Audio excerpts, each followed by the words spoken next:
अस्सलाम वालेकुम dear students. हमारी एक सीरीज़ चली हुई थी अल्कीन और अल्काइन की तैयारी की। हमने अल्केन और अल्कीन के मेथड ऑफ प्रिपरेशंस कंप्लीट कर लिए थे और अल्काइन का सिर्फ हमने किया था कोल्बिस इलेक्ट्रोलिटिक मेथड। आज हम करेंगे बकिया method of preparation of alkyne. इसमें बेटे सबसे पहले मेथड हमारे पास आता है dehydrohalogenation of vicinal dihalide. But यहाँ पर देखिएगा dehydrohalogenation, what is mean by this word. De मैंने होता है रिमूवल, हाइड्रो मैंने होता है हाइड्रोजन और हैलोजन मैंने होता है हैलोजन और एशन मैंने होता है प्रोसेस और रिएक्शन।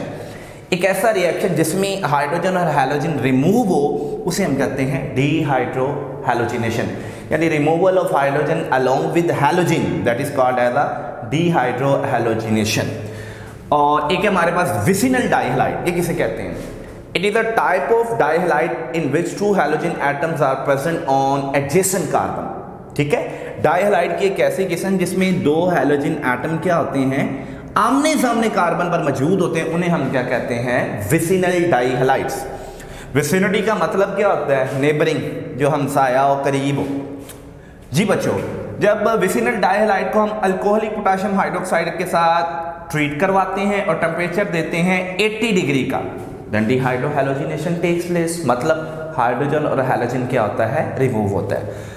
अब लुक एट हियर, ये अल्कोहलिक पोटेशियम हाइड्रोक्साइड आपको पता है ये OH नेगेटिव जो है, ये बेस है, it will attack on this hydrogen. यूं ही ये इसके ऊपर अटैक करेगा, यहां से Br क्या होएगा? रिमूव होगा। ठीक है बच्चों, जब ये इसके ऊपर अटैक कर रहा है, H यहां से ये लेके वाटर बना देगा और यहां से Br नेगेटिव जो है ये सेपरेट होगा, जो आगे किसके साथ आ जाएगा? पोटाशियम के साथ, और ये बन जाएगा Kbr। And look at here what will be your next product. ये Br वैसे का वैसे ही, और बेटे ये C और ये CH3 और ये क्या आ गया आपके पास? H आ गया। ठीक होगी बात। ये जब ये Br नेगेटिव के तौर पर आएगा, इस कार्बन पे पॉजिटिव चार्ज डेवलप होगा और इस कार्बन पे पॉजिटिव चार्ज डेवलप होगा, इधर से ये वाला इलेक्ट्रॉनिक पेयर जो है ये इसे न्यूट्रल भी करेगा और साथ डबल बॉन्ड भी क्या कर लेगा? डेवलप कर लेगा। ठीक होगी बात ये। अच्छा, नेक्स्ट क्या होएगा? Next it is again allowed to react with the alcoholic potassium hydroxide. इसको दोबारा फिर क्या करना है? फिर से पोटेशियम हाइड्रोक्साइड जो कि अल्कोहलिक है उसके साथ क्या करना है? रिएक्ट करवाना है। CH3 और ये आ गया alcoholic potassium hydroxide. So what is going to form right now? Again ये क्या करेगा? OH नेगेटिव जो है ये इस हाइड्रोजन पे अटैक करेगा and it will enforce this carbon to release Br as Br negative, जो कि आगे किसके साथ अटैच होएगा? K के साथ। OH और H जो है ये मिलकर क्या बनाएंगे? पानी बना देंगे। K और Br बेटे ये मिलकर क्या बना देंगे? KBr। और बेटे बाकी बचेगा CH3, C double bond, C single bond, CH3, और जो ही हाइड्रोजन H आयन के तौर पर यहां पर रिलीज होगा तो ये वाला इलेक्ट्रॉन C पॉजिटिव को मिलकर न्यूट्रल करेगा और ये वाले इलेक्ट्रॉन से ट्रिपल बॉन्ड डेवलप हो जाएगा। This is called as a two butyne. ठीक है, this is actually a double dehydrohalogenation. It is actually a double dehydrohalogenation of vicinal dihalides. Step number 1 में पहला HX या HBr यहां पर रिमूव हो रहा है और स्टेप नंबर 2 पे दूसरा HBr रिमूव हो रहा है। लेकिन इंपॉर्टेंट बात which you have to keep in mind के it is easy to remove the first HBr। ठीक है, this reaction will take place only at 80 degree, but it will be a much more difficult to remove the second HBr because it requires a drastic condition, and drastic condition बोले तो बहुत ज़्यादा temperature 180 के मुकाबले में इसमें 150 degree से temperature चाहिए। And question can be arisen here that why it is difficult to remove the second HBr। Second HBr को रिमूव करना ज़्यादा मुश्किल क्यों है? अगर आप देखिएगा कि अगर हमने यहाँ पर H यहाँ पर लगाया, आपको पता है यहाँ पर एक Br यहाँ पे लगा हुआ है, एक Br यहाँ पर लगा हुआ है, और दोनों Br क्या है? हाईली इलेक्ट्रोनेगेटिव हैं। जब ये इलेक्ट्रॉनिक क्लाउड अपनी तरफ खींचते हैं तो ये H, ये हाइड्रोजन अच्छी खासी एसिडिक हाइड्रोजन बन जाती है। इसके ऊपर अच्छा खासा पार्शियल पॉजिटिव चार्ज क्या होता है, डेवलप हो जाता है। तो आपको पता है एसिडिक हाइड्रोजन जितनी ज्यादा एसिडिक होती है that is easy to remove, that is easy to remove. लेकिन सेकंड केस में देखिएगा सिर्फ एक Br रह गया कंपाउंड के अंदर, जब वो बेटे अपना इलेक्ट्रॉन खींचेगा ड्यू टू ग्रेटर इलेक्ट्रोनेगेटिविटी, तो उसके ऊपर पार्शियल पॉजिटिव चार्ज हाइड्रोजन के ऊपर डेवलप होगा, लेकिन उतनी ज्यादा ये एसिडिक नहीं होगी जितनी ये होगी, ठीक है। Due to the presence of 2 Br this hydrogen will be more acidic which is easy to remove comparatively this one. और इसमें सिर्फ एक Br लगा हुआ है, तो इस हाइड्रोजन के ऊपर पार्शियल पॉजिटिव चार्ज जो डेवलप होगा वो उतना ज्यादा एसिडिक नहीं होगा जितना इसका। क्लियर होगी बात की? तो कीप इन माइंड जितनी ज्यादा एसिडिक हाइड्रोजन होती है that is easy to remove. उसके बाद आ जाइए अल्केन की तैयारी का सेकंड तरीका क्या है, दैट इज द डिहैलोजिनेशन ऑफ टेट्राहेलोअल्केन या टेट्राहेलाइड्स। बेटे टेट्राहेलोअल्केन या टेट्राहेलाइड्स किन्हें कहते हैं? ये ऐसे अल्केन्स है जिसमें 4 हैलोजन एटम लगे होते हैं। टेट्राहेलाइड्स ऐसे हैलाइड्स हैं जिसमें 4 हैलोजन एटम लगे होते हैं। लुक एट हियर, ये हमारे पास एक टेट्राहेलोअल्केन है, 2,2,3,3 टेट्राक्लोरोब्यूटेन, 2,2,3,3 टेट्राक्लोरोब्यूटेन। इसमें हमने करनी है डिहैलोजिनेशन। अगेन डी बोले तो रिमूवल, हैलोजिनेशन और में हैलोजन बोले तो हैलोजन एटम, और एशन बोले तो प्रोसेस और रिएक्शन। ऐसा रिएक्शन जिसमें हम हैलोजन रिमूव करते हैं that is called as the dehalogenation. ये हमारे पास जी 2,2,3,3 टेट्राक्लोरोब्यूटेन है। जब इसे जिंक के साथ रिएक्ट करवाते हैं तो ये मिलके बेटे क्या बना देगा, zinc chloride. Look at here, step number 1 में जिंक क्लोराइड बन गया, स्टेप नंबर 1 में जिंक क्लोराइड बन गया। आगे क्या बनेगा, आगे हमारे पास है जी Ca3 सिंगल बॉन्ड C, फिर सिंगल बॉन्ड C और फिर सिंगल बॉन्ड क्या है, CH3 है, फिर सिंगल बॉन्ड क्या है, CH3 है। अब देखिएगा जब ये Cl और ये Cl अपने अपने इलेक्ट्रॉन लेके मूव करेंगे तो एक इलेक्ट्रॉन इस कार्बन पे बचेगा, एक इलेक्ट्रॉन इस कार्बन, दोनों combine together to produce a double bond. यहाँ पर क्या डेवलप हो जाएगा, डबल बॉन्ड। बाकी दूसरा Cl बेटे इधर वैसे का वैसे है, दूसरा Cl इधर वैसे का वैसे, ठीक है। It is 1,2 dichloro two butene. ये क्या है जी, 1,2 डाइक्लोरो-2-ब्यूटीन, ठीक है। Again it will allow to react with the zinc, तो फिर से डिहैलोजिनेशन विल टेक्स प्लेस, यानी रिमूवल ऑफ हैलोजन। तो बेटे क्या होएगा, अगेन क्या बनेगा, ZnCl2 और आगे देखिएगा Ca3 single bond C, double bond C और सिंगल बॉन्ड CH3। बड़े जब Cl रिमूव होंगे of course they will take their own electron, और कार्बन के इलेक्ट्रॉन कार्बन के पास रहेंगे। कार्बन की वैलेंसी यहाँ पर एक फ्री होगी, यहाँ पर भी एक फ्री होगी, और दोनों मिलके एक और बॉन्ड डेवलप कर लेंगे और ये अल्काइन मार्जे वजूद में आ जाएगा, जिसका नाम क्या है हमारे पास, 2-ब्यूटाइन। इट्स अ 2-ब्यूटाइन, राइट जी। अगली तैयारी हमारे पास है जी इंडस्ट्रियल लेवल पे है, इंडस्ट्रियल प्रिपरेशन ऑफ अल्काइन। तो eight the industrial level it is usually prepared by the calcium carbide CaC2। अब कैल्शियम कार्बाइड जो है कॉमनली हमें मिलता नहीं है easily, so it is usually prepared. इसको प्रिपेयर किससे करते हैं, क्विकलाइन से। क्विकलाइन जिसे चूना कहते हैं आप लोग, दिस इज क्विकलाइन जी बच्चों। ये क्विकलाइन जो है that is allowed to react with the coke at 2000 degree C। It's a very high temperature, 2000 degree C। तो quicklime is allowed to react with the carbon. तो first of all it will be converted into the calcium carbide CaC2 and carbon monoxide.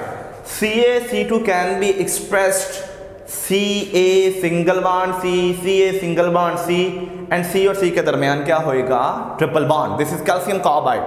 This calcium carbide is subjected to hydrolysis. इसकी पानी की मदद से break down करनी है। Look at here, यही calcium carbide है और ये हमारा क्या है, वाटर। वाटर के 2 मॉलिक्यूल हैं, तो what is going to form, बहुत आसान मेथड इसके रिमूवल का। लुक एट हियर, यहाँ से जब बॉन्ड टूटेगा कार्बन की एक वैलेंसी फ्री होगी, यहाँ से बॉन्ड टूटेगा कार्बन की एक वैलेंसी फ्री होगी, और ये बेटे इस साइड से भी हाइड्रोजन से अटैच, इस साइड से भी हाइड्रोजन से अटैच। और आपको पता है ये एसिटाइलिन है, यहाँ इसे क्या बोलते हैं, इथाइन। ये एसिटाइलिन है, यहाँ बेटे इसे क्या बोलते हैं, इथाइन बोलते हैं। क्लियर। बाकी आपके पास Ca बचा है, और OH और ट्वाइस कैल्शियम हाइड्रोक्साइड। ठीक है बच्चों, ये हमारे पास अल्काइन की भी तैयारी मुकम्मल हुई। अब हम क्या करते हैं, अब हम करते हैं केमिकल प्रॉपर्टीज 1 बाय 1 सभी की डिस्कस करते हैं। जी I am going to remove one. अगर आपने स्क्रीनशॉट लेना है तो बेटे ये स्क्रीनशॉट लीजिएगा। चलें जी,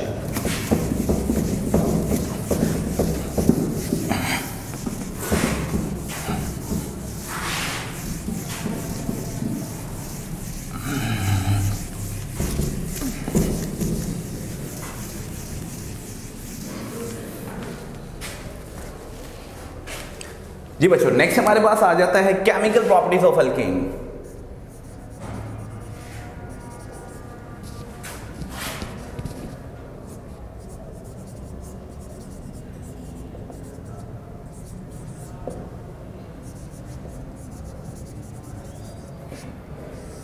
जी बच्चों अल्केन्स की केमिकल प्रॉपर्टी डिस्कस करने से पहले हम सबसे पहले इसकी देखते हैं reactivity. Reactivity of alkanes, alkane की रिएक्टिविटी। अच्छा, इसके अलावा इससे रिगार्डिंग एक शॉर्ट क्वेश्चन भी पेपर में है, why alkanes are less reactive. ये लेस रिएक्टिव क्यों है, ठीक है। और अल्केन्स का बेटे एक दूसरा नाम भी है जिसे हम क्या कहते हैं, पैराफिन। इसे पैराफिन भी कहते हैं। इन दोनों सवाल को हम कवर करेंगे इस शॉर्ट क्वेश्चन के अंदर कि पैराफिन क्यों कहते हैं इसे और why alkanes are less reactive. चलें सबसे पहले आपको बताते हैं पैराफिन के बारे में। बेटे पैराफिन जो है it's a combination of two words, ये दो अल्फाज का मजमूआ है। एक है बेटे पैरम और अफिन बोले तो अफिनिटी। अफिनिटी बेटे पैरम मैंने भला क्या होता है, लिटिल या फिर स्मॉल, ठीक है। और अफिन मीन क्या होता है, अफिनिटी या रिएक्टिविटी। तो दर हकीकत पैराफिन से होंगे ऐसे कंपाउंड होंगे which are very little reactive, जो बहुत कम रिएक्टिव है। तो अल्केन दर हकीकत बहुत कम रिएक्टिव होते हैं, इसलिए दे आर कॉल्ड पैराफिन्स। इसलिए they are called, why alkanes are called paraffin. तो paraffin is actually a combination of two words, number 1 parum, number 2 affinis और अफिनिटी। पैरन बोले तो स्मॉल और लिटिल, अफिन और अफिनिटी बोले तो रिएक्टिविटी। तो लिटिल रिएक्टिविटी ओवरऑल मीन होगा पैराफिन। तो alkanes are paraffin because they are too much little reactive. ठीक हो की बात। अब सवाल हमारा कि ये बहुत कम रिएक्टिव क्यों है, इसकी बेटे कितनी वजूहात हैं, 2 वजूहात हैं। इसमें वजह नंबर क्या है, वजह नंबर है non polar nature of bond, non polar nature of bond. और वजह नंबर 2 है inertness of sigma bond, inertness of sigma bond. बेटे जब हम बात करते हैं ना नॉन पोलर नेचर, तो उससे मुराद भला क्या होगा कि उसमें मैग्नीट्यूड ऑफ चार्ज कहीं पर भी मौजूद नहीं है, सेंटर ऑफ चार्ज मौजूद नहीं है, पॉजिटिव एंड मौजूद नहीं है, नेगेटिव एंड मौजूद नहीं है, partial positive partial negative and मौजूद नहीं है। ठीक होगी बात ये। अब नॉन पोलर नेचर क्यों है, बेटे आपको पता है कि अल्केन्स जो है ये हाइड्रोकार्बन्स हैं और हाइड्रोकार्बन में कार्बन और हाइड्रोजन मौजूद है, राइट। अब कार्बन की इलेक्ट्रोनेगेटिविटी 2.5 है, हाइड्रोजन की इलेक्ट्रोनेगेटिविटी 2.1 है और इलेक्ट्रोनेगेटिविटी का बेटे फर्क कितना बनेगा, 2.5 minus 2.1 0.4। 0.4 is not an appreciable electronegativity difference. ये बहुत ज्यादा इलेक्ट्रोनेगेटिविटी का डिफरेंस नहीं है, ये बहुत कम है। और आपको पता है कि पोलैरिटी डायरेक्टली प्रोपोर्शनल होती है इलेक्ट्रोनेगेटिविटी के डिफरेंस पर। जितना ज्यादा इलेक्ट्रोनेगेटिव का डिफरेंस होगा पोलैरिटी उतनी ज्यादा होगी। पोलैरिटी बोले तो आयनिक करैक्टर, पोलैरिटी बोले तो आयनिक करैक्टर। आपको याद होएगा अगर इलेक्ट्रोनेगेटिविटी का डिफरेंस यूजुअली, ऑलवेज नहीं कह रहा, यूजुअली 0.4 या 0.4 से कम हो तो बॉन्ड क्या होता है, नॉन पोलर। और अगर इलेक्ट्रोनेगेटिव का डिफरेंस बॉन्ड बनाने वाले एटम के दरमियान 0.4 से ज़्यादा हो और 1.7 से कम हो तो बॉन्ड होता है पोलर। और अगर इलेक्ट्रोनेगेटिविटी का डिफरेंस 1.7 हो तो 50% कोवलेंट 50% आयनिक, और अगर 1.7 से ज्यादा हो तो फिर आयनिक बॉन्ड होता है। मौजूदा केस में क्या है, बॉन्ड बनाने वाले एटम्स में इलेक्ट्रोनेगेटिविटी का डिफरेंस कितना आ रहा है 0.4।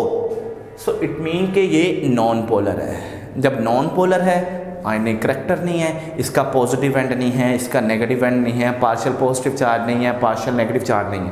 क्लियर होगी बात ये? तो आप एसिड्स के बारे में क्या कहेंगे, अब बेस के बारे में क्या कहेंगे, आप ऑक्सीडाइजिंग एजेंट या आप रिड्यूसिंग एजेंट की बात कर लेते हैं, इनके बारे में क्या कहेंगे? आपको पता है ये सभी चार्जड स्पीशी हैं। एसिड और बेसिस जो होते हैं पानी में आयनाइज होते हैं, पॉजिटिव और नेगेटिव आयन बनाते हैं। रिड्यूसिंग एजेंट और ऑक्सीडाइजिंग एजेंट, इसमें भी इलेक्ट्रॉन्स का अमल दखल है, यानी चार्जड स्पीशी का अमल दखल है। तो जब ये सारी चार्जड स्पीशी हैं, इनको यहाँ पर चार्जड स्पीशी ही चाहिए अटैक करने के लिए, ठीक है। तो कार्बन और हाइड्रोजन अल्केन के केस में इनमें कोई चार्ज डेवलप होता ही नहीं है due to the non polarity. So इसका मतलब acid, bases, oxidising agent and reducing agent finds no reaction site in the alkane. तो एक वजह तो ये हो गई ना कि alkanes are less reactive. Someone say why alkanes are less reactive, तो आपको आना चाहिए due to the non polar nature of covalent bond in the alkane and the inertness of the sigma bond. अब ये नॉन पोलर नेचर क्यों है? तो दर हकीकत आपने कहना अल्केन के अंदर कार्बन और हाइड्रोजन, ये हाइड्रोकार्बन है, तो कार्बन की इलेक्ट्रोनेगेटिविटी 2.5 है, हाइड्रोजन की इलेक्ट्रोनेगेटिविटी 2.1 है, और इनकी इलेक्ट्रोनेगेटिविटी का डिफरेंस कितना है 0.4, which is not an appreciable electronegativity difference, जो बहुत ज़्यादा इलेक्ट्रोनेगेटिविटी का डिफरेंस नहीं है। This small electronegativity difference is actually responsible for the non polarity.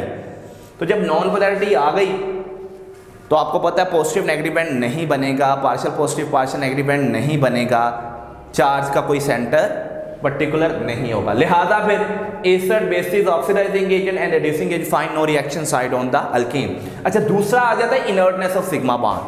तो इनर्टनेस ऑफ सिग्मा बॉन्ड में मैं इथेन की एग्जांपल ले लेता हूं।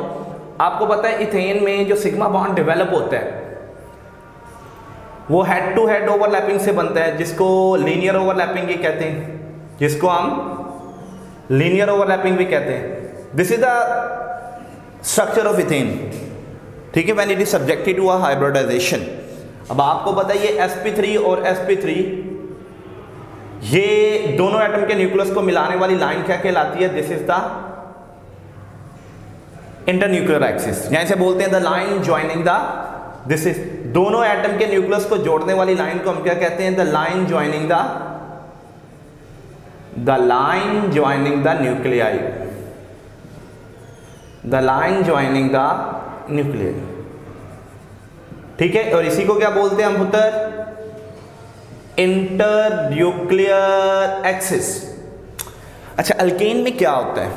अल्केन में क्या होता है? Carbon to carbon single bond is present which is a sigma bond, and this sigma bond is formed by the linear overlapping of two half atomic orbitals, and this is the linear overlapping. Can also be said as the head-to-head overlapping, can also be said as the end-to-end overlapping, ठीक है। तो आप कहेंगे कि alkane के अंदर carbon to carbon single covalent bond होता है जो कि सिग्मा बॉन्ड होता है, जो कि एटॉमिक ऑर्बिटल की लीनियर ओवरलैपिंग से बनता है, और सिग्मा बॉन्ड में sigma electronic cloud is maximum along the line joining the nuclei. चूंकि ये दोनों एटम के न्यूक्लियस के करीब करीब है, तो दोनों एटम के न्यूक्लियस इससे बड़ी स्ट्रांगली क्या करते हैं? अट्रैक्ट करते हैं। तो it is a very tight and strong bond, it is not easily broken down.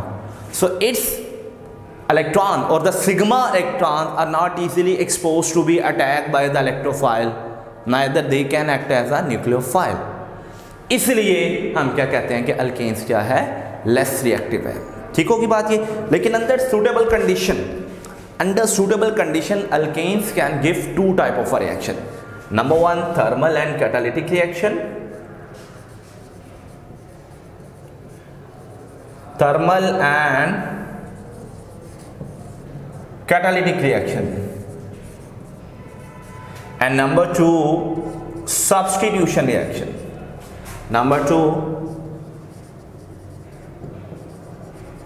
Substitution reaction. ये थर्मल एंड कैटालिटिक रिएक्शन क्या होते हैं, सब्स्टिट्यूशन रिएक्शन क्या होते हैं? जी बेटे अभी मैंने बात की अंडर सुटेबल कंडीशन अल्केन दो तरह के रिएक्शन दे सकता है। एक नंबर 1 हमारे पास क्या है, थर्मल एंड कैटालिटिक रिएक्शन, और नंबर 2 हमारे पास क्या, सब्स्टिट्यूशन रिएक्शन। अब इसका नाम ही हमें बता रहा है कि ये ऐसे रिएक्शन होते हैं जो कि सफिशिएंट हाई टेम्परेचर या सनलाइट और सुटेबल कैटालिस्ट की मौजूदगी में होते हैं। These are the reactions of alkane which takes place in the presence of high temperature, high pressure and suitable catalyst are called as the thermal and catalytic reaction। ऐसे reaction जो बहुत ज़्यादा temperature या सनलाइट या UV rays और suitable catalyst की मौजूदगी में होते हैं उन्हें हम क्या कहते हैं, थर्मल एंड कैटालिटिक रिएक्शन। और सब्स्टिट्यूशन रिएक्शन किसे कहते हैं, ये रिप्लेसमेंट रिएक्शन भी कहलाते हैं। ये ऐसे रिएक्शन होते हैं जिसमें अल्केन की एक हाइड्रोजन एटम या ज़्यादा हाइड्रोजन एटम के होते हैं, they are replaced by an other atom और ग्रुप्स। यानी दो reaction of alkanes in which one or more hydrogen atoms of alkanes are replaced by other atom or groups, they are called substitution reaction। आइए सबसे पहले देखते हैं हम what are the thermal and catalytic reactions। जैसा कि हमने अभी बात की कि ऐसे रिएक्शन है जो कि हाई टेम्परेचर, प्रेशर या सूरज की रोशनी की मौजूदगी या यूवी रेज की मौजूदगी और सुटेबल कैटालिस्ट की मौजूदगी में हो, उन्हें हम क्या कहते हैं, थर्मल एंड कैटालिटिक रिएक्शन।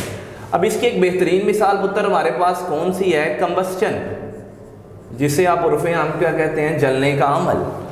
तो अल्केन का जो सबसे फर्स्ट मेंबर है हमारे पास मीथेन, अगर इसको ऑक्सीजन की एक्सेसिव अमाउंट की सप्लाई दी जाए तो ये कन्वर्ट हो जाता है किसके अंदर, कार्बन डाइऑक्साइड में और साथ में बेटे पानी में। और इस दौरान हीट भी रिलीज होती है, इस दौरान हीट भी रिलीज होती है। कितनी रिलीज होती है, 891 किलो जूल पर मोल। हीट को अगर हम रिएक्टेंट का पार्ट जाहिर करें तो पॉजिटिव साइन, अगर आप इसको डेल्टा एच के हिसाब से साइन करें तो -891 लिखेंगे। इतनी हीट रिलीज होती है। अब ये जो अमाउंट ऑफ हीट है this is called as a heat of combustion. इसे बेटे क्या कह देते हैं, हीट ऑफ कंबस्चन। क्या बोलेंगे, the amount of heat which is usually release और evolve when 1 mole of an alkane is completely burn in excess amount of oxygen, that is called as the heat of combustion. और methane के case में ये क्या होती है, 891। बड़ी मज़े की बात है, different type of alkane can also B जज by the heat of combustion, मतलब उनकी स्टेबिलिटी। यानी हम बात कर सकते हैं कि स्टेबिलिटी ऑफ हाइड्रोकार्बन, अल्केन के अलावा अगर कोई और भी है, स्टेबिलिटी ऑफ हाइड्रोकार्बन जो है that is say inversely proportional to the heat of combustion. Heat of, ये बात बड़ी हेल्पफुल होगी आपकी after exam in the entry test कि stability of hydrocarbon is inversely proportional to heat of combustion. किसी भी हाइड्रोकार्बन की हीट ऑफ कंबस्चन अगर बहुत ज़्यादा आ रही है तो इसका मतलब उसकी स्टेबिलिटी क्या है, कम है, वो कंपाउंड कम स्टेबल है। और अगर हीट ऑफ कंबस्चन बहुत कम आ रही है तो इसका मतलब वो हाइड्रोकार्बन या वो कंपाउंड क्या है, बहुत ज़्यादा स्टेबल है। क्लियर होगी बात ये। अच्छा ये थी कंबस्चन। इस केस में ये जो ऑक्सीजन है ना, ये एक्सेसिव सप्लाई है, यानी बहुत ज़्यादा मिकदार में ऑक्सीजन है। लेकिन here we can have a case कि ऑक्सीजन क्या हो, लिमिटेड सप्लाई हो। ऑक्सीजन क्या हो जी बच्चों, अगर ऑक्सीजन की लिमिटेड सप्लाई है तो कार्बन डाइऑक्साइड नहीं बनेगा प्रॉपरली, क्या बनेगा, carbon monoxide gas, carbon monoxide gas, और साथ में क्या बनेगा, हाइड्रोजन, और साथ में क्या बनेगा, कार्बन, साथ में क्या बनेगा, carbon, unburned carbon particles, unburned carbon particle. But ये वाले जो कार्बन इसके साथ बने हैं ये इनकम्प्लीट कंबस्चन है, इसे हम क्या कह देते हैं, कार्बन ब्लैक। इस कार्बन ब्लैक के बहुत ज़्यादा फायदे हैं। ये जो कार्बन ब्लैक है ना, it can be used in the tyre, ये टायर बनाने के लिए इस्तेमाल होता है। इसके अलावा it is used in the ink, pen, ये प्रिंटर टोनर्स जो होता है जो प्रिंट करता है पेज, उसमें भी ये कार्बन ब्लैक इस्तेमाल होता है। इवन के काजल में भी जो आंखों पे लगाते हैं उसमें भी क्या होता है, कार्बन ब्लैक इस्तेमाल होता है। Which is usually prepared by the incomplete combustion of the methane. अच्छा, एक और बात बताएं, ये जो अल्केन की बर्निंग या कंबस्टन का प्रोसेस है, ये आपको पता है कि इंटरनल कंबस्टन इंजन में भी होता है। जब हम गाड़ी स्टार्ट करते हैं और गाड़ी को चलाते हैं, उस दौरान फ्यूल हमारा जो बर्न होता है वो असल में फ्यूल क्या होता है, वो अल्केन होते हैं। वो क्या होते हैं? अल्केन होते हैं। वो अल्केन जलते हैं ऑक्सीजन के साथ कंप्रेस्ड फॉर्म में, और जलकर क्या बनाते हैं? कार्बन डाइऑक्साइड, पानी। और अगर उनकी कंप्लीट कंबस्टन ना हो रही हो, जब हम कहते हैं कि गाड़ी धुआं मार रही है, तो उसमें एक्चुअली क्या होता है कि अनबर्न कार्बन पार्टिकल भी बनते हैं जो कि फ़ज़ा के अंदर आते हैं, very harmful for the breathing purpose. They may cause a suffocation का भी सबब बन सकते हैं। बहरहाल हमारे पास आ गई ये वाली इनकम्प्लीट कंबस्टन। इनकम्प्लीट कंबस्टन जी पुत्र, नेक्स्ट हमारे पास आ जाता है बहुत ही important, that is the substitution reaction. बल्कि सब्स्टिट्यूशन रिएक्शन से पहले हम इसका थर्मल एंड कैटालिटिक रिएक्शन देख लेते हैं। जी बच्चों,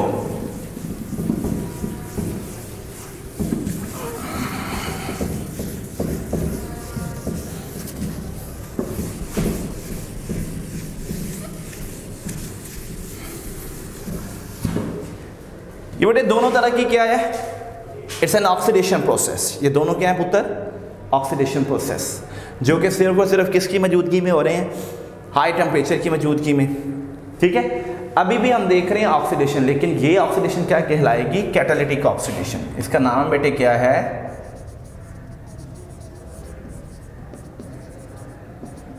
कैटालिटिक ऑक्सीडेशन। ठीक है बच्चों, इसका नाम क्या है? Catalytic oxidation. तो it is a particular type of oxidation in which alkane is oxidized in the presence of a suitable catalyst. Let's see here. ये बेटे मेरे पास मीथेन है। मीथेन की आपने क्या करनी है? Oxidation. This oxidation will take place in the presence of copper catalyst or 400 degrees C temperature and 200 atm pressure. And what is going to form? अगर आपको पता हो तो अल्कीन को हम क्या कहते हैं? These are saturated hydrocarbon. और सैचुरेटेड हाइड्रोकार्बन ऐसे हाइड्रोकार्बन है जिनमें कार्बन की 4 वैलेंसी फुल्ली सेटिस्फाई होती है विद 4 अदर कार्बन एटम।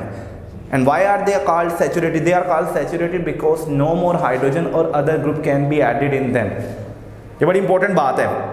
ठीक है, अब इसमें क्या हो रहा है? लुक एट हियर, बड़ा अजीब काम हो रहा है। इसको ऑक्सीजन जो है ये डायरेक्ट तो ऐड नहीं होगा, ये क्या करेगा? कार्बन और हाइड्रोजन में अपनी स्पेस बनाएगा,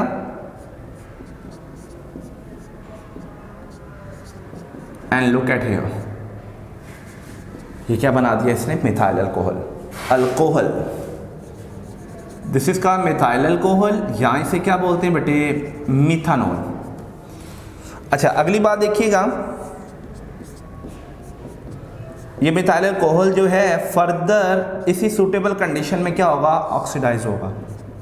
copper 400 degree C, 200 atm pressure, and look at here,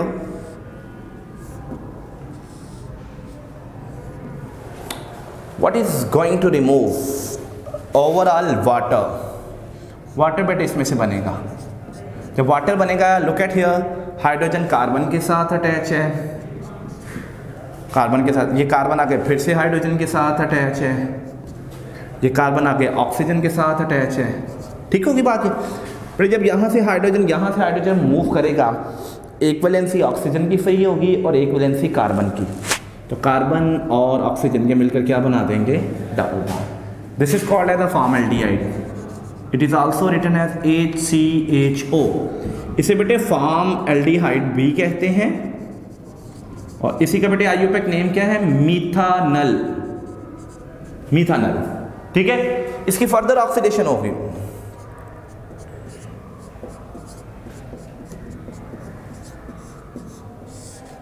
again copper 400 degree सी और 200 atm प्रेशर की मौजूदगी में ऑक्सीजन बीच में ऐड हो जाएगा, और आपको पता है एडिशन ऑफ ऑक्सीजन क्या कहलाता है? ऑक्सीडेशन। ले जी, दिस इज फॉर्मिक एसिड। क्या बना दिया इसने? Formic acid. और फॉर्मिक एसिड ये वही वाला तेजाब है जो कीड़ियों में पाया जाता है, चींटियों में पाया जाता है। Formic acid, formic acid is also called as a methanoic acid, methanoic acid. जी बच्चों, नेक्स्ट क्या होगा, इसकी फर्दर ऑक्सीडेशन होगी। और बेटे सेम हमारे पास कंडीशंस हैं।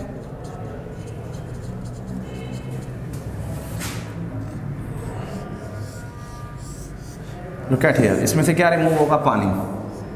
बेटे पानी रिमूव होगा, बाकी क्या बचा, CO2, कार्बन डाइऑक्साइड। क्लियर होगी बात ये। अच्छा, यहाँ पर कुछ रिजल्ट निकला हमारे पास, यहाँ से हमारे पास रिजल्ट निकला है, अल्केन की पहले ऑक्सीडेशन हुई तो मिथाइल अल्कोहल बना। तो मिथाइल अल्कोहल असल में ऑक्सीडाइज्ड फॉर्म है मीथेन की। मिथाइल अल्कोहल की मजीद ऑक्सीडेशन हुई, फॉर्मेल्डिहाइड बना। तो इसका मतलब फॉर्मेल्डिहाइड भी ऑक्सीडाइज्ड फॉर्म है, लेकिन ये किसकी, मिथाइल अल्कोहल की है। उसके बाद फॉर्मेल्डिहाइड की ऑक्सीडेशन हुई तो फॉर्मिक एसिड बना, ये इसकी ऑक्सीडाइज्ड फॉर्म है। और फॉर्मिक एसिड से आगे CO2 और कार्बन डाइऑक्साइड बना, ये इसकी ऑक्सीडाइज्ड फॉर्म है। तो इसमें से जो सबसे ज़्यादा ऑक्सीडाइज्ड स्पीशीज क्या होगी, CO2 सबसे ज़्यादा ऑक्सीडाइज्ड होगा, उससे कम ऑक्सीडाइज्ड फॉर्मिक एसिड होएगा, उससे कम ऑक्सीडाइज्ड फॉर्मेल्डिहाइड होएगा, उससे कम ऑक्सीडाइज्ड मिथाइल अल्कोहल होगा। और सबसे कम ऑक्सीडाइज्ड या सबसे ज़्यादा रेड्यूस्ड स्पीशीज उसमें क्या है, मीथेन होगा। ठीक होगी बात ये। तो अल्केन सबसे ज़्यादा रिड्यूस स्पीशीज है जिसके पास हाइड्रोजन एटम की तादाद सबसे ज़्यादा है। अल्केन से को ऑक्सीडाइज करें तो अल्कोहल ऑक्सीडाइज, अल्कोहल से ज़्यादा ऑक्सीडाइज फिर कौन सी स्पीशीज होगी, एल्डिहाइड। एल्डिहाइड से ज़्यादा ऑक्सीडाइज स्पीशीज क्या होगी हमारे पास, carboxylic acid, carboxylic acid. Carboxylic acid से ज्यादा ऑक्सीडाइज्ड स्पीशीज कौन सी होगी हमारे पास, इस केस में कार्बन डाइऑक्साइड। ठीक होगी बात ये। अच्छा, स्टेप नंबर 1 में देखिएगा, इसमें ऑक्सीडेशन हो रही है बाय एडिशन। बेटे ये एंटी टेस्ट के लिहाज से थोड़ा चेक कर लें। तो in the step number 1 oxidation takes place by addition of oxygen, you can see here oxygen add हो रही है। स्टेप नंबर 2 में भी ऑक्सीडेशन, लेकिन यहां पर ऑक्सीजन ऐड नहीं हो रहा, यहां पर तो हाइड्रोजन रिमूव हो रहा है। तो here oxidation takes place by the removal of hydrogen. और स्टेप नंबर 3 में देखिएगा, here oxidation takes place again by addition of oxygen. और स्टेप नंबर 4 में देखें, ऑक्सीडेशन हुई by removal of hydrogen, by removal of hydrogen. I think you got a point. जी बच्चों, ये प्रोडक्ट्स जो हैं methyl alcohol, formaldehydes, formic acid, ये बहुत ज़्यादा इंपॉर्टेंट हैं इंडस्ट्रियल पॉइंट ऑफ व्यू से। अब कैटालिटिक ऑक्सीडेशन जो है at the industrial level, it is used to prepare higher fatty acid. ये बहुत ज़्यादा मिकदार में फैटी एसिड तैयार करने के लिए इस्तेमाल की जाती है। लुक एट हियर, ये हमारे पास है जी CH2 CH2 CH2 CH3। फर्ज करें ये कोई हायर अल्कीन है जिसमें कार्बन एटम की तादाद बहुत ज़्यादा है। अगर मैं इसकी ऑक्सीडेशन करता हूँ, which is a catalytic oxidation, copper की मौजूदगी में कर लें, 400 डिग्री से टेम्परेचर कर लें, 200 ATM प्रेशर कर लें, तो फाइनल प्रोडक्ट जो बनेगा आपके पास हायर फैटी एसिड बनेगा, जो कि आपको पता है साबुन बनाने में इस्तेमाल होता है फैटी एसिड, शेविंग क्रीम उसको बनाने में इस्तेमाल होता है, ऑयल बनाने में इस्तेमाल होता है, घी बनाने में इस्तेमाल होता है। तो क्या कहते हैं, CH2 CH2 CH2 CH3 है, इसकी ऑक्सीडेशन होगी तो ये COOH में कन्वर्ट होगा। This is fatty acid. आपको याद होएगा जो एलिफेटिक मोनोकार्बोक्सिलिक एसिड्स हैं, they are called fatty acid. Fatty acid further can be used to prepare the soap by a process which is called as saponification. Saponification के अमल से हम साबुन भी तैयार कर सकते हैं, शेविंग क्रीम भी इससे तैयार कर सकते हैं, वेजिटेबल ऑयल या वेजिटेबल घी उनकी भी फॉर्मेशन हो सकती है। ठीक होगी बात बेटे जी। अच्छा जी, ये मैं रिमूव कर रहा हूँ।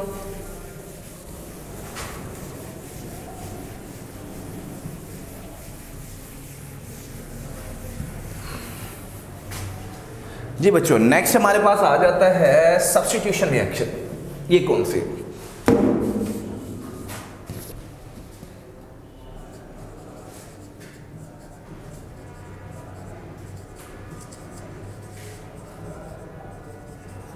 ये कौन से रिएक्शन होते हैं? अच्छा, ये ऐसे रिएक्शन होते हैं जिसमें अल्केन का एक हाइड्रोजन एटम या ज़्यादा हाइड्रोजन एटम किसी दूसरे एटम या ग्रुप से रिप्लेस हो जाए। इन्हें हम क्या कहते हैं? Substitution reaction.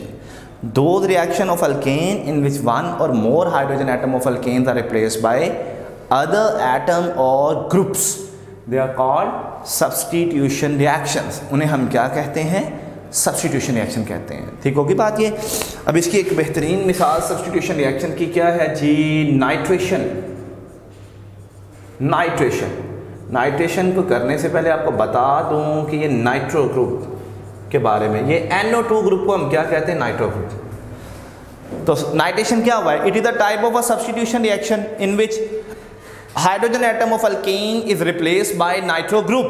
The type of a substitution reaction in which hydrogen atom of alkane is replaced by nitro group, that is called as a nitration.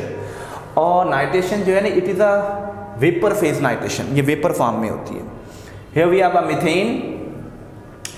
ये बेटे मेरे पास है जी मीथेन है। It is allowed to react with the vapour of nitric acid HNO3। This is HNO3 और ये vapour phase nitration होती है and it require a drastic condition. 400 degree C से लेकर 500 डिग्री सी टेम्परेचर चाहिए होता है। ठीक है, ड्रास्टिक कंडीशन ऐसी कंडीशन है जिसमें नॉर्मल टेम्परेचर के मुकाबले में सफिशिएंट हाई टेम्परेचर चाहिए। तो this is a drastic condition 450 degree C. तो भला क्या होएगा? And this is a methane. Methane की एक हाइड्रोजन निकली, OH के साथ मिलकर क्या बना देगी? पानी। तो मीथेन में से एक हाइड्रोजन निकलेगा, बाकी क्या रह जाएगा? CH3। और जहां से हाइड्रोजन निकला वहां NO2 ग्रुप क्या हो जाएगा? लग जाएगा। This is called as a nitromethane. इसे क्या कह देते हैं? नाइट्रोमीथेन को। ठीक होगी बात ये। तो ये क्या होगी आपके पास? सब्स्टिट्यूशन।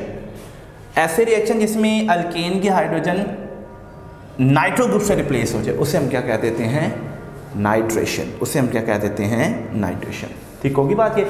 अच्छा बच्चों, एक इंपॉर्टेंट बात बताएं आपको कि ये हमारे पास जो है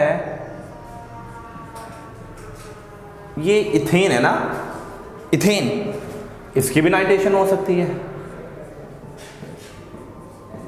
इसकी भी नाइट्रेशन होगी। बट इसकी नाइट्रेशन के लिए भी हम 450 डिग्री टेम्परेचर लगभग, लेकिन ये टेम्परेचर इतना ज़्यादा टेम्परेचर है, it may cause the cracking of the alkane. Alkane टूट भी सकता है।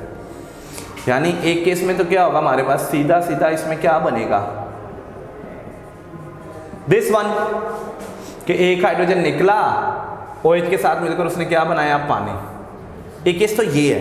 एक और केस है कि क्रैकिंग के दौरान यहां से बॉन्ड टूट भी सकता है।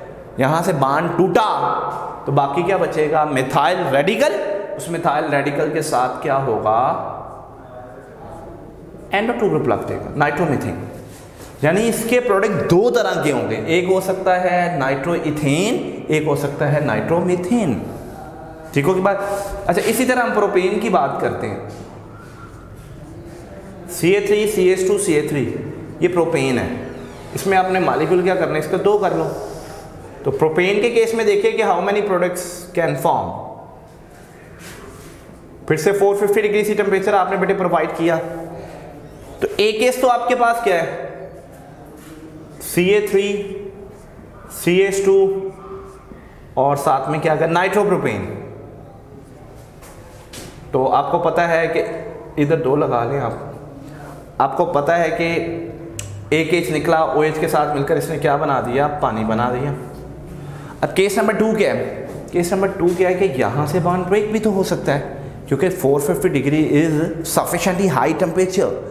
It is able to break the chain in between और फ्रॉम द एंड और from the first position. Look at here.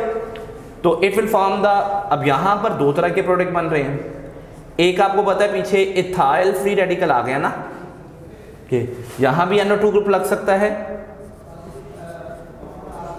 और एक ये मिथाइल, मिथाइल के साथ भी क्या लगेगा? NO2 ग्रुप लगेगा। ठीक होगी बात बेटे ये। तो हमारे पास ये प्रोडक्ट भी बनेगा, ये प्रोडक्ट भी बनेगा, ये प्रोडक्ट भी बनेगा। ठीक है, बहरहाल हमारी बुक में तो ये रिएक्शन मेंशन है हमारे पास। नाइट्रोमीथेन, नाइट्रोमीथेन जो है ये फ्यूल के तौर पर भी इस्तेमाल होता है, ये ऑर्गेनिक सिंथेसिस, बहुत से ऑर्गेनिक कंपाउंड तैयार करने के लिए भी, और साल्वेंट के तौर पर भी इस्तेमाल होता है। ठीक है, नाइट्रोमीथेन फ्यूल के तौर पर भी इस्तेमाल होता है, साल्वेंट के तौर पर भी इस्तेमाल होता है, और ऑर्गेनिक सिंथेसिस, ऑर्गेनिक कंपाउंड बनाने के लिए भी इसे इस्तेमाल किया जाता है। जी बच्चों, नेक्स्ट हमारे पास आ जाता है हैलोजिनेशन। ये रिमूव कर रहा हूं मैं।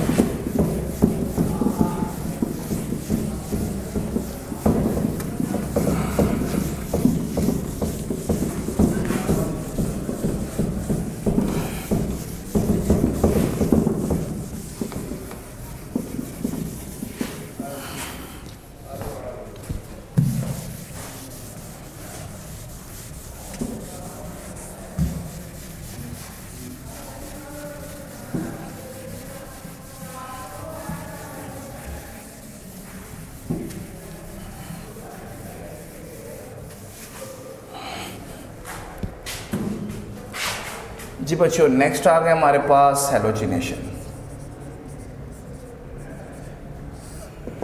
हैलोजिनेशन भी सब्स्टिट्यूशन रिएक्शन की किस्म है, जिसमें अल्केन का एक हाइड्रोजन एटम या ज़्यादा हाइड्रोजन एटम किससे रिप्लेस होते हैं? हैलोजन से।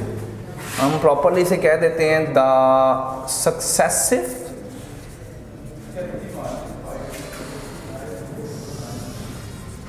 रिप्लेसमेंट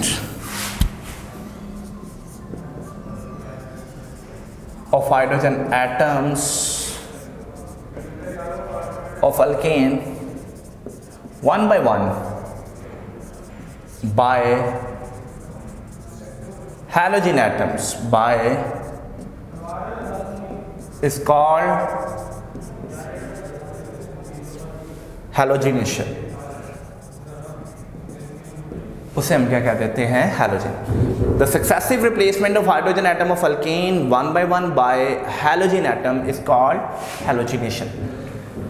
तो बेटे अल्केन में की ट्रीटमेंट हम यहाँ पर मिथेन का सिर्फ देखेंगे अपने बुक के मुताबिक। तो हैलोजन में जो बेटे सबसे ज़्यादा रिएक्टिव होता है वो होता है फ्लोरीन। उससे कम रिएक्टिव कौन होता है? क्लोरीन। उससे कम कौन होता है? ब्रोमीन। और सबसे कम क्या होता है? आयोडीन। बट फ्लोरीन अगर अल्कीन के साथ ट्रीट करता है तो ये बहुत ही एक्सप्लोसिव रिएक्शन है। ये क्या है? एक्सप्लोसिव रिएक्शन है, बहुत तेज़ रिएक्शन शो करता है। और उसके नतीजे में हमारे पास बेटे क्या बनता है? हमारे पास बनता है फ्लोरिनेटेड अल्कीन। और इसके प्रोडक्ट को हम कंट्रोल नहीं कर पाते। HF तो बनेगा ही हमारे पास, HF तो हमारे पास बनेगा ही। ठीक होगी बात ये? फ्री कार्बन भी आपके पास रिलीज हो सकता है इसमें, फ्री कार्बन। डन। और आगे देखिएगा बेटे, अगर तो हो हमारे पास आयोडीन,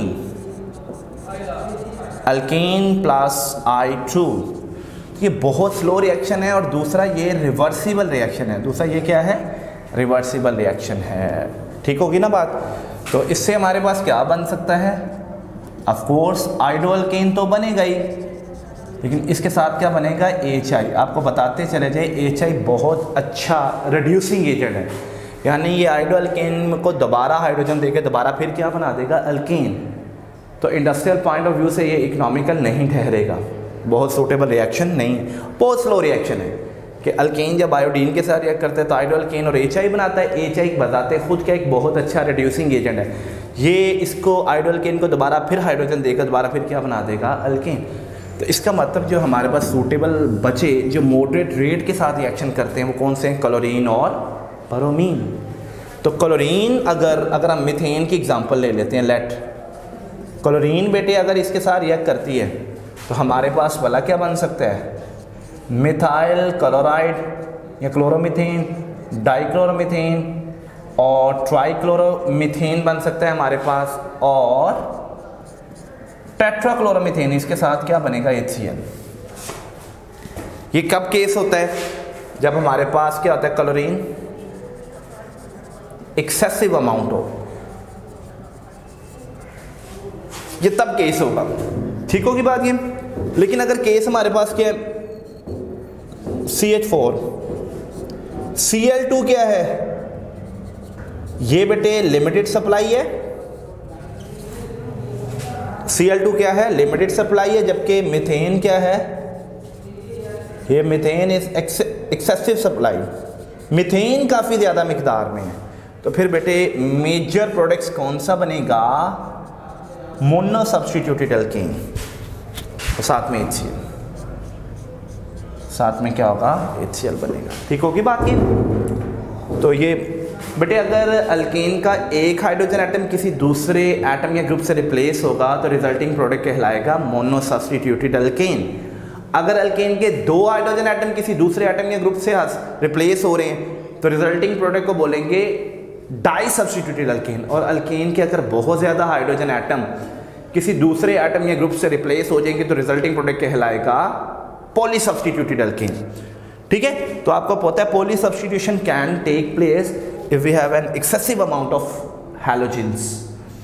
और मोनो सब्स्टिट्यूटेड प्रोडक्ट कब बनेगा, जब हमारे पास हाइड्रोकार्बन एक्सेसिव में है, अल्केन एक्सेसिव में है और हैलोजन क्या है, लिमिटेड सप्लाई में। इन दोनों के केस के लिए एक चीज़ बहुत इंपॉर्टेंट है, या तो हाई टेम्परेचर या सनलाइट या यूवी रेस। तो सनलाइट के लिए आपको पता है कि हम H न्यू ज़ाहिर कर देते हैं, H न्यू से मीन क्या लिया जाता है कि सनलाइट। अब हम क्या करते हैं, इस रिएक्शन का हम क्या करते हैं, मैकेनिज्म। बट ये बात जहन में रखनी है, halogenation of alkane actually follow the free radical mechanism. ये किसे फॉलो करती है, फ्री रेडिकल मैकेनिज्म को ये क्या करती है पुत्र, फॉलो करती है। अब ये फ्री रेडिकल मैकेनिज्म कौन सा होता है, बड़ी ऐसा मैकेनिज्म होता है जिसमें 3 स्टेप इन्वॉल्व होते हैं। Number 1 initiation, number 2 propagation, number 3 termination. Initiation में क्या होता है, ये स्टेप नंबर 1 है, स्टेप नंबर 1 है इनिशिएशन।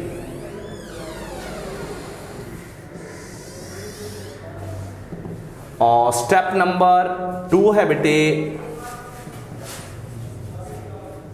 प्रोपागेशन।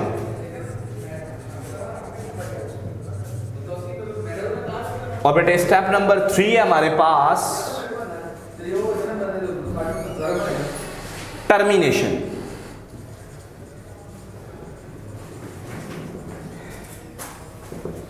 जी सुनिएगा, इन स्टेप में क्या होता है। इनिशिएशन में क्या होता है, फ्री रेडिकल बनते हैं। प्रोपागेशन में क्या होता है, फ्री रेडिकल अटैक करते हैं रिएक्टेंट पर, रिएक्शन को प्रोपागेट करवाते हैं और फिर से फ्री रेडिकल बनते हैं। और रेडिकल की तादाद जितना फर्स्ट स्टेप में होता है उतना ही आखिरी स्टेप में होता है।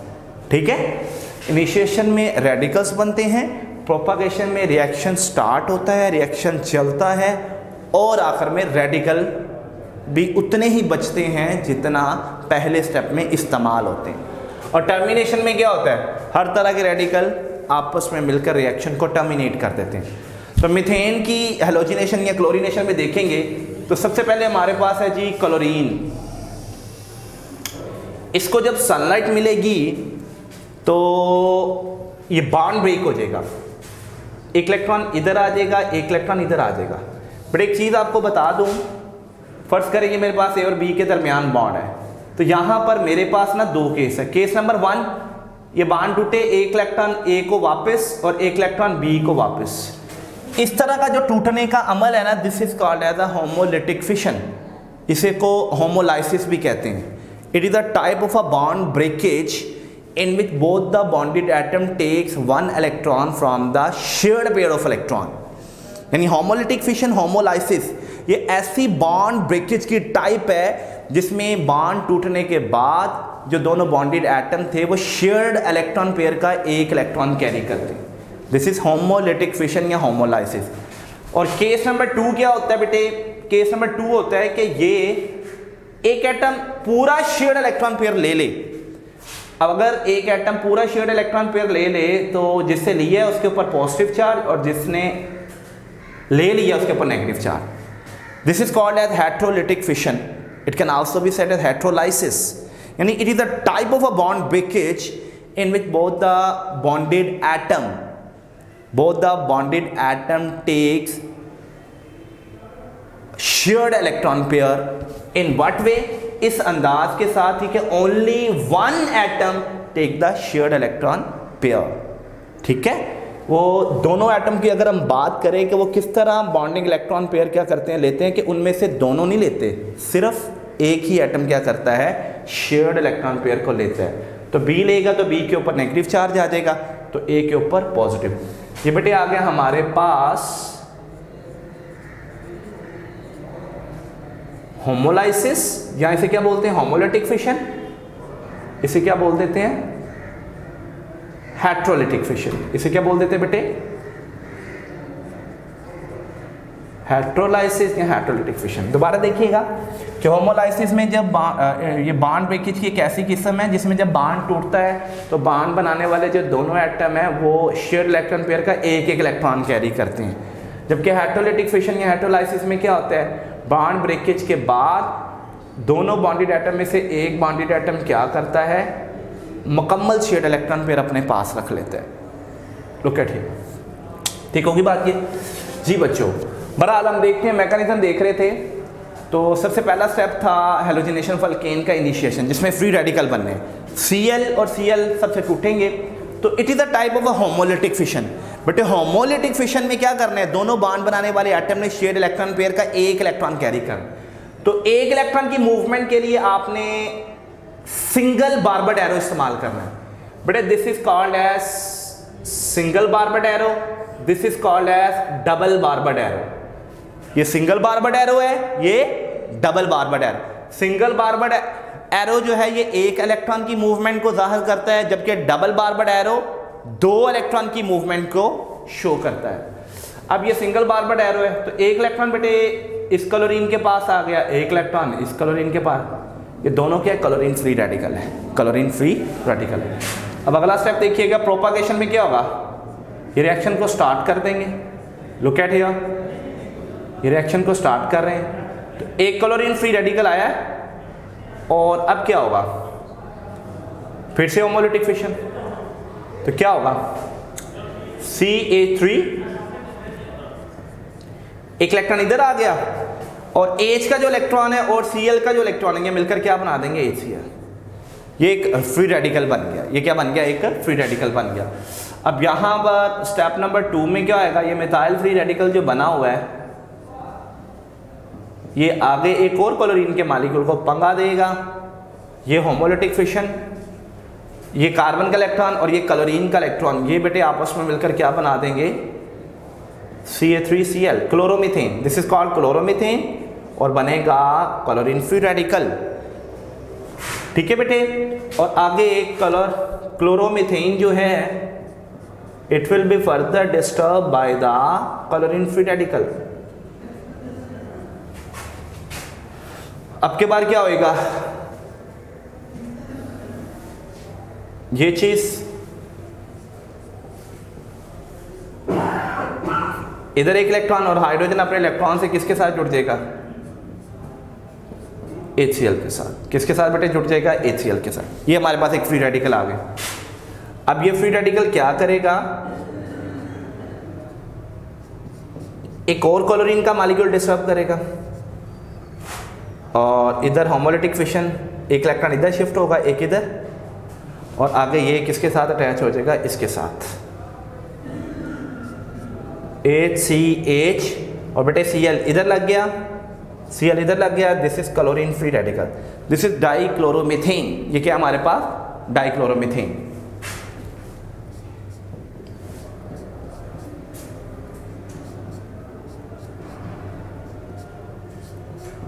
एक और क्लोरीन जो है, फिर से बेटे क्या होएगी, होमोलिटिक फिशन,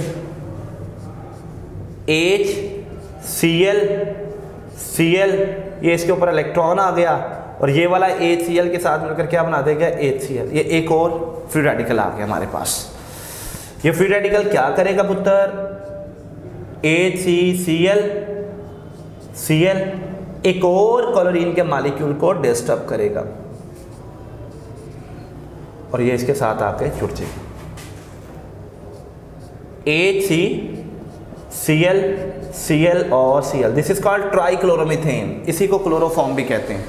ये क्लोरीन फ्री रेडिकल आ गया, ठीक है। अब ये क्लोरीन फ्री रेडिकल जो है HCl और ये हमारे पास क्या आ गया, क्लोरीन फ्री रेडिकल। ये बेटे क्या करेगा, हम इधर से फिर से होमोलिटिक फिशन, और ये H और ये Cl मिलकर HCl, ये CCl3 एक फ्री रेडिकल आ गया। Now it is ready to attack on Cl2 molecule.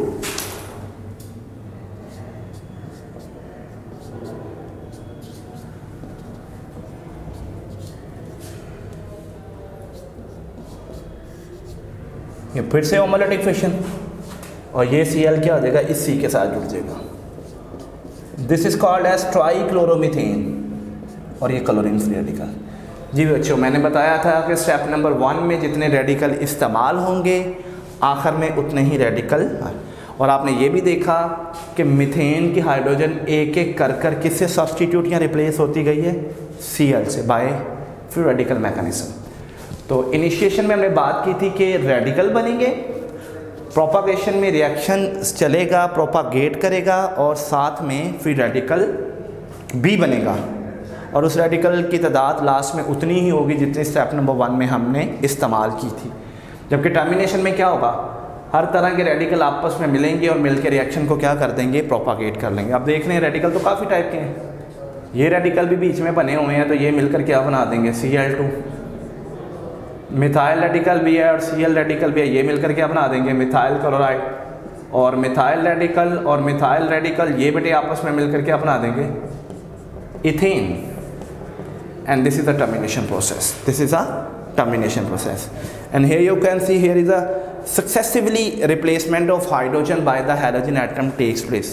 This is called as a halogenation. Thank you very much.